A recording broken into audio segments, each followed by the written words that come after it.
மதியம் வந்து என்ன பண்ணுறாங்க, இன்டர்வியூக்காக கிளம்பிட்டுருக்காங்க. அப்போ வந்து எல்லார்கிட்டயும் சொல்லிட்டு கிளம்பும்போது கரெக்டாக சுரேஷ் வராரு. "நானே உன்னை விட்டுடுறேன்" அப்படின்னு சொல்லிட்டு சொல்கிறாரு. "உனக்கு ஒன்றும் பிரச்சனை இல்லைல்ல? பரவாயில்ல, நீங்கள் விட்டுருங்க" அப்படி சொன்னோன்னே, சரி நானே விட்டுறேன்ப்பா" அப்படி சொல்லிட்டு மதியம் வந்து கூட்டிகிட்டு போகிறாரு. இதெல்லாம் பார்க்குற மலர் ரொம்ப சந்தோஷப்படுறாங்க. "என்ன மதி இதெல்லாம்? சுரேஷா வந்து உங்ககிட்ட கேட்டான்?"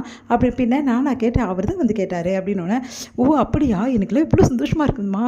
சுரேஷ் இப்படிலாம் மாறுவான்னு நினச்சி கூட பார்க்கல. மாறுவாரா என்னன்னு எனக்கு தெரியாது. ஆனால் இப்போ அவர் சொன்னது உண்மைதான்" அப்படின்ற மாதிரி சொல்கிறாங்க.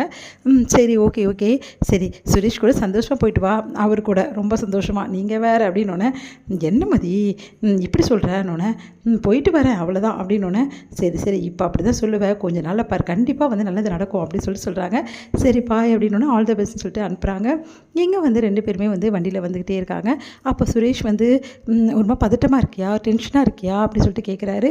"எதனால் அப்படி கேட்குறீங்க?" அப்படின்னோடனே, "இல்லை இன்டர்வியூவில் நானும் பரீட்சை எழுத போகிறேன் டென்ஷனாக இருக்கிறதுக்கு. ஆனால் இருந்தாலும் கொஞ்சம் பதட்டமாக தான் இருக்குது. ஏன்னா இந்த வேலை கிடைக்கணும்ல, அதனால் கண்டிப்பாக இந்த வேலை உனக்கு தான் கிடைக்கும், நீ கவலைப்படாத. ஏன்னா உனக்கு நிறைய டேலண்ட் இருக்குது. பழைய வேலை கூட ஒன்றால் வந்து போகல" அப்படின்னோடனே, "விடுங்க, என்ன நடக்குதோ நடக்கட்டும், இதை பற்றி ஒன்றும் சொல்கிறதுக்கு இல்லை. நான் வந்து என்னோடய இன்டர்வியூவை கரெக்டாக பண்ணுவேன். அதுக்கப்புறம் அவங்க தான் டிசைட் பண்ணணும். அதெல்லாம் கண்டிப்பாக கிடைக்கும் மதி" அப்படின்றாங்க.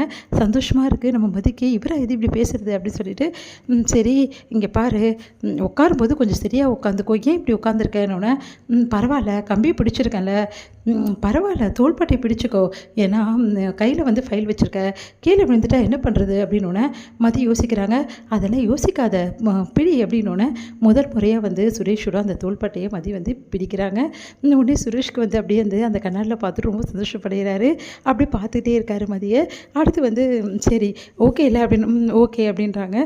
2 பேருமே வந்து அங்கே இடத்துக்கு வந்து வராங்க. அப்போ வந்து ஆல் தி பெஸ்ட், நல்லா பண்ணணுன்னா, ஓகே நீங்கள் கிளம்புங்க நான் பார்த்துக்கிறேன்னு சுரேஷ் வந்து, "பரவாயில்ல நான் இருக்கேன்" அப்படின்றாரு. பரவாயில்ல எனக்கு இன்டர்வியூ இப்போ முடியாது, ஏன்னா செஷன் 1 செஷன் 2 அப்படின்ற மாதிரி இருக்கும், அதனால் இப்படி டைம் ஆகும். சரி இன்னும் முடிஞ்சோடனே எனக்கு ஃபோன் பண்ணுறியா அப்படின்றாரு. "அதெல்லாம் ஒன்றும் வேணாம், உங்கள் வேலையை நீங்கள் போய் பாருங்கள், நான் பார்த்துக்கிறேன்" அப்படின்னு சொல்லி உள்ளே போகிறாங்க. இங்கே வந்து என்ன பண்ணுறாங்க, மதி வந்து இன்டர்வியூ அட்டன் பண்ணுறாங்க. அப்போ வந்து எதுக்காக முன்னாடி இருந்த வேலை உங்களுக்கு வந்து போச்சு அப்படின்ற விஷயத்தெல்லாம் கேட்குறாங்க. அதுக்கு எந்த பதிலும் சொல்லாமல், "இல்லைங்க என்னோடய கான்ட்ராக்ட் பீரியட் முடிஞ்சிச்சு, அதனால் அந்த வேலை வந்து எனக்கு போயிடுச்சு" அப்படின்ற மாதிரி சொல்கிறாங்க.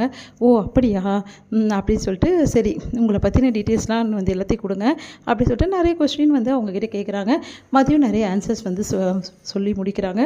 "சரி நாங்கள் உங்களுக்கு வந்து மெயில் பண்ணுவோம்" அப்படி சொல்லிட்டு சொல்லிடுறாங்க. சரின்னு சொல்லிட்டு மதியம் கிளம்பி வெளியே வராங்க. பார்த்தா அந்த டைமில் கரெக்டாக சுரேஷ் அங்கே நிற்கிறாரு. அதை பார்த்து மதி ரொம்ப ஆச்சரியப்படுறாங்க. "என்ன இவர் இங்கே நிற்கிறாரு" அப்படி சொல்லிட்டு மதி வராங்க.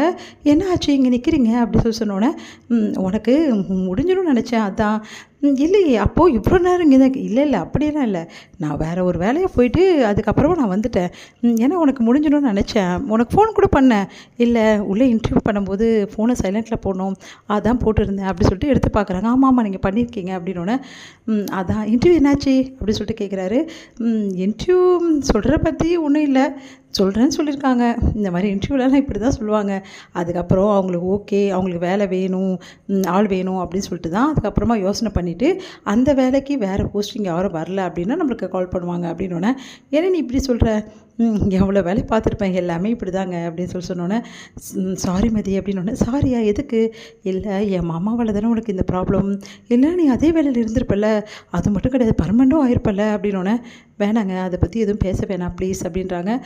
"இல்லை அது வந்து ப்ளீஸுங்க, அதை பற்றி பேசினா எனக்கு ரொம்ப வருத்தமாயிடும், ஏன்னா அந்த வேலையை நான் உயிராக நேசித்தேன், ஆனால் அந்த வேலையை வேற ஒருத்தர் எனக்கு இந்த மாதிரி பண்ணும்போது என்னால் தாங்கிக்கவே முடியல, எனக்கே தானாக போயிருந்தால் கூட எனக்கு நிம்மதியாக இருக்கும், எனக்காக ஒருத்தர் வந்து என் வேலையை இப்படி பண்ணது தான் என்னால் தாங்கிக்க முடியல" அப்படின்னோடனே வந்து யோசிக்கிறாரு நம்ம வந்து சுரேஷ். சரி சரி கவலைப்படாத, இந்த வேலை கண்டிப்பாக உனக்கு கிடச்சிடும், கிடைக்குதோ கிடைக்கலையோ, நான் வந்து இன்டர்வியூ அட்டன் பண்ணுறது எடுத்து போகிறதில்ல, இந்த மாதிரி நிறைய இன்டர்வியூ எனக்கு இருக்குது, கண்டிப்பாக ஏதாவது ஒரு வேலையை நான் வாங்கி காட்டுவேன், அது 1 மாதத்தில் ஏன் அப்படின்னோடனே, அது உங்களுக்கு சீக்கிரமாக தெரியும், ஏன் இப்படி சொல்கிறா அப்படி சொல்லிட்டு சுரேஷ் யோசிக்கிறாரு.